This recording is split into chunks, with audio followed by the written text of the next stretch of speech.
بسم اللہ الرحمن الرحیم۔ السلام علیکم دوستو، دنیا بھر کی خبروں میں آج آپ سنیں گے، لیکن اس سے پہلے اگر ہو سکے تو لائک اور سبسکرائب کا بٹن ضرور دبا لیں۔ شکریہ۔ جنرل فیض حمید کا عمران خان سے ان کا ایک خاص تعلق تھا۔ 9 مئی کے روز جو کچھ ہوا، اس حوالے سے جنرل فیض حمید اور عمران خان کے مابین دوستو کوئی انڈرسٹینڈنگ تھی یا نہیں، ہمارا اس سے کوئی واسطہ نہیں ہے۔ ہماری دلچسپی کا محور جنرل فیض حمید کا وہ کردار ہے جس کی وجہ سے عمران خان انہیں ہیرو مانتے تھے۔ عمران خان کے بقول جنرل فیض حمید سے ان کے لگاؤ کی وجہ افغانستان میں طالبان کو دوبارہ برسر اقتدار لانے میں ان کا بنیادی کردار تھا۔ افغانستان میں طالبان کو دوبارہ مکمل اقتدار حاصل کرنے کے راستے میں سب سے بڑی رکاوٹ وادی پنجشیر کا علاقہ تھا، جو شمالی افغانستان میں طالبان کے خلاف دوستو مزاحمت کا آخری مضبوط گڑھ تھا۔ یہ جنرل فیض حمید ہی تھے جنہوں نے افغانستان میں ڈیرے ڈال کر طالبان کے لیے اقتدار تک پہنچنے کا راستہ ہموار کیا، اور جس کے نتیجے میں کابل پر ایک بار پھر طالبان کا پرچم لہرانے لگا۔ پاکستان میں بھی اس کا کامیابی پر جشن منایا گیا۔ ہمارے حکمراں شاید تاریخ کے وہ نالائق اسٹوڈنٹ ہیں جو اپنا سبق بار بار بھول جاتے ہیں۔ ہم نے جب پہلی بار افغانستان کے سمندر کے اندر اپنے مفادات تلاش کرنے کی کوشش کی تو ہمیں اس غوطہ دانی کی بڑی قیمت ادا کرنی پڑی تھی۔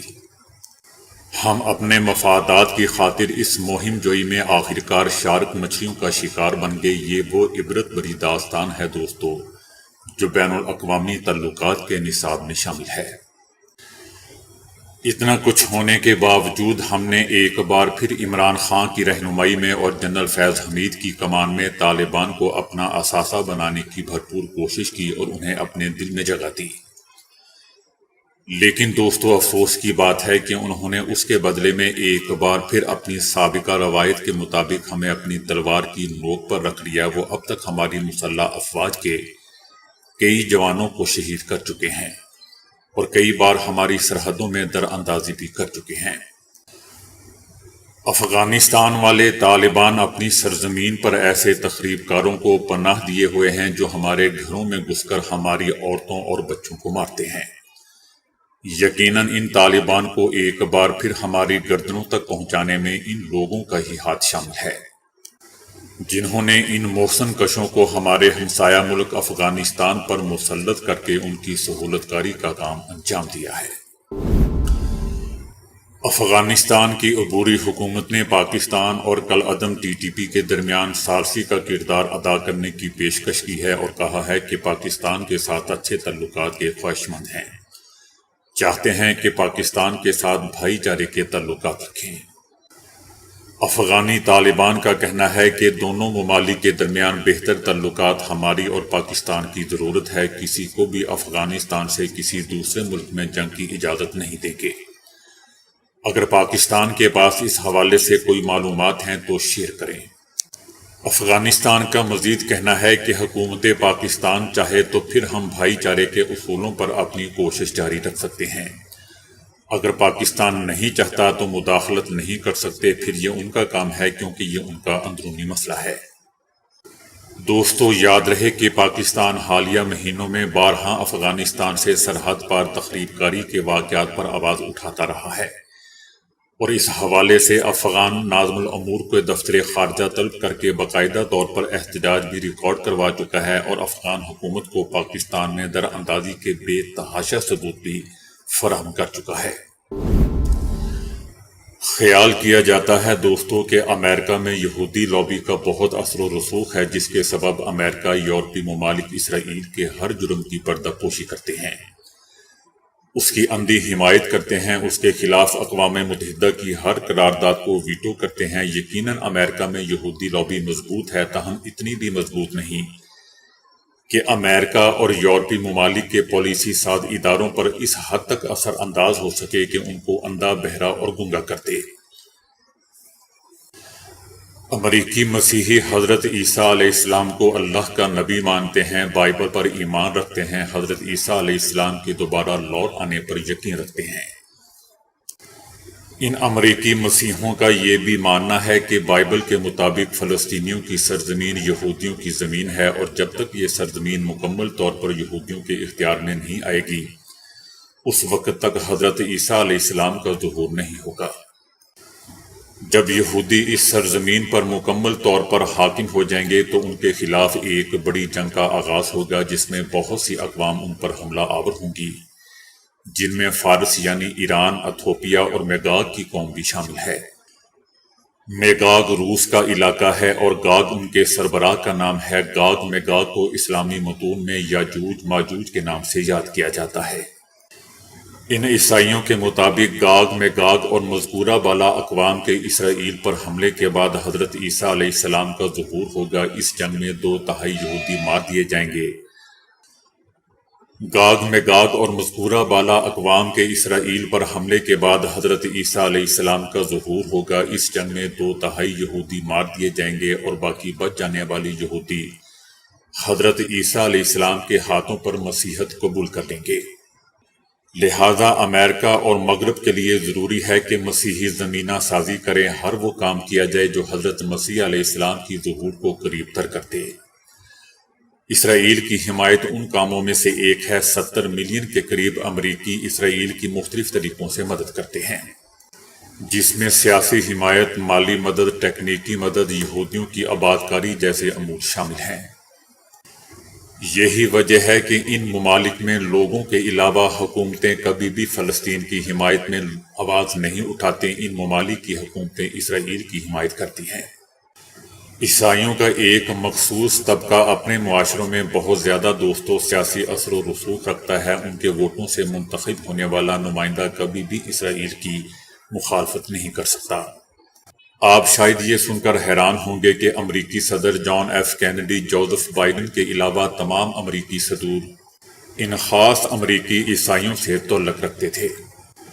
امریکی افواج میں بھی افسران اور فوجیوں کی ایک بڑی تعداد ایسی ہی مسیحوں پر مشتمل ہے۔ ہم نے اکثر بڑے بڑے موٹر سائیکلوں پر بڑی بڑی مونچھوں والے امریکیوں کو گھومتے ہوئے دیکھا ہوگا۔ یہ لوگ وہی ہیں جو حضرت مسیح علیہ السلام کے ظہور کی تیاریوں میں مصروف ہیں۔ یہ عیسائی موٹر سائیکل سوار خود کو آخری جنگ کے لیے تیار کر رہے ہیں۔ ان کا کہنا ہے کہ اب حضرت مسیح علیہ السلام نے رحمت بن کر نہیں آنا، بلکہ انہوں نے عدالت قائم کرنی ہے، اور اس عدالت کے قیام کے لیے جنگ ضروری ہے۔ بائبل میں موجود پیش گوئیاں ہیں۔ ان پیش گوئیوں کے مطابق لوگوں نے ٹائم لائنز بنائی ہوئی ہیں۔ صدر ٹرمپ بھی ایسے ہی عیسائیوں کے ایک گروپ سے تعلق رکھتے ہیں۔ امریکہ میں موجود ایسے ہی عیسائیوں کا سب سے بڑا چرچ، جس کے ممبران کی تعداد تقریباً 16 ملین ہے، CUFI کے نام سے ایک تنظیم قائم کر رکھی ہے۔ کرسچین یونائٹڈ فار اسرائیل مسیحوں کی یہ تنظیم کا نام ہے، جو اسرائیلیوں کی سیاسی مالی وسائل کے لحاظ سے مدد کرتی ہے۔ اس تنظیم کے وائٹ ہاؤس، کانگریس، پینٹاگون پر ہر جگہ پر اثرات ہیں۔ جسے بھی حکومت میں آنا ہو وہ اس تنظیم کے چرنوں کو چھوتا ہے، تبھی اسے اقتدار میسر آتا ہے۔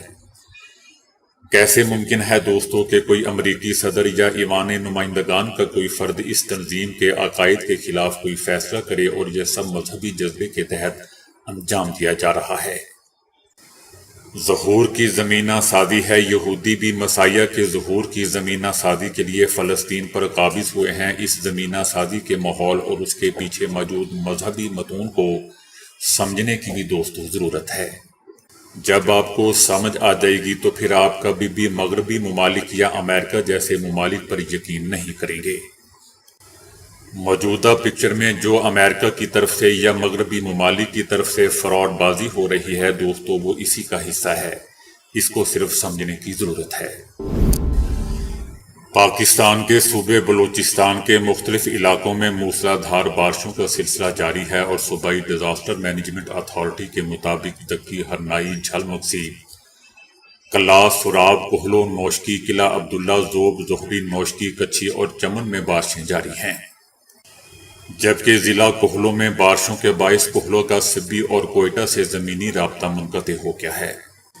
اسی طرح ضلع کلات میں بارشوں سے ضلعی ہیڈ کوارٹر کا بیشتر دیہاتوں سے زمینی رابطہ منقطع ہو گیا ہے، اور PDM میں حکام کے مطابق ضلع نوشکی کے مختلف علاقوں میں بارش کے بعد مختلف علاقوں کے ندی نالوں میں طغیانی آ چکی ہے۔ طوفانی بارشوں نے چمن میں ہر طرف تباہی مچا دی ہے۔ مختلف علاقوں میں کچے مکانات منہدم ہو گئے ہیں۔ PDM-MA کے مطابق مشکلات دو چار بڑھتی جا رہی ہیں اور ہر افراد کو امداد فراہم کرنے کی کوشش کی جا رہی ہے۔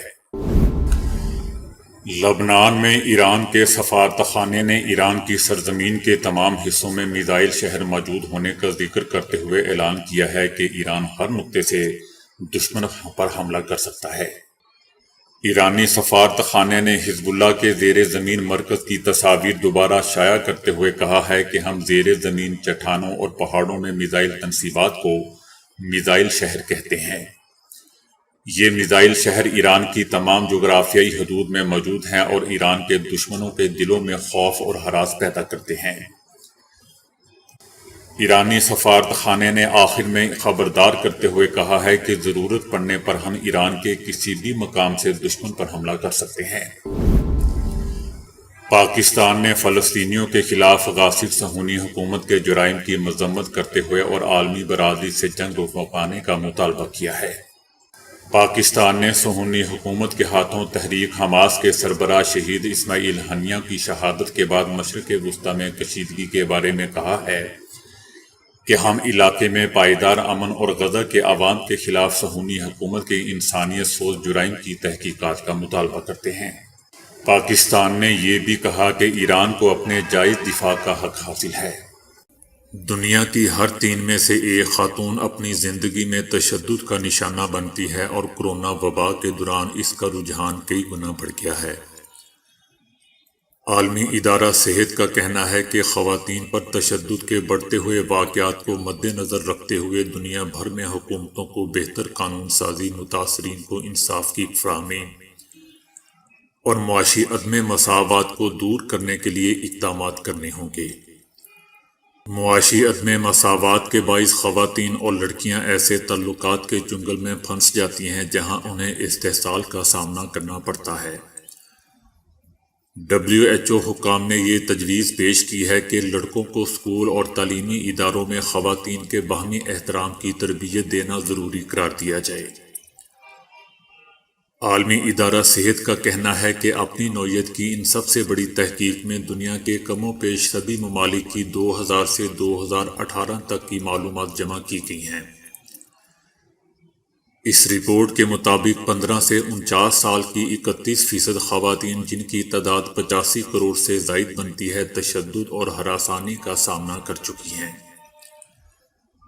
رپورٹ کے مطابق خواتین پر ان کے خاوند یا ساتھی مردوں کا تشدد عام ہے اور غریب ممالک میں ایسے واقعات کی تعداد بہت ہی زیادہ ہے۔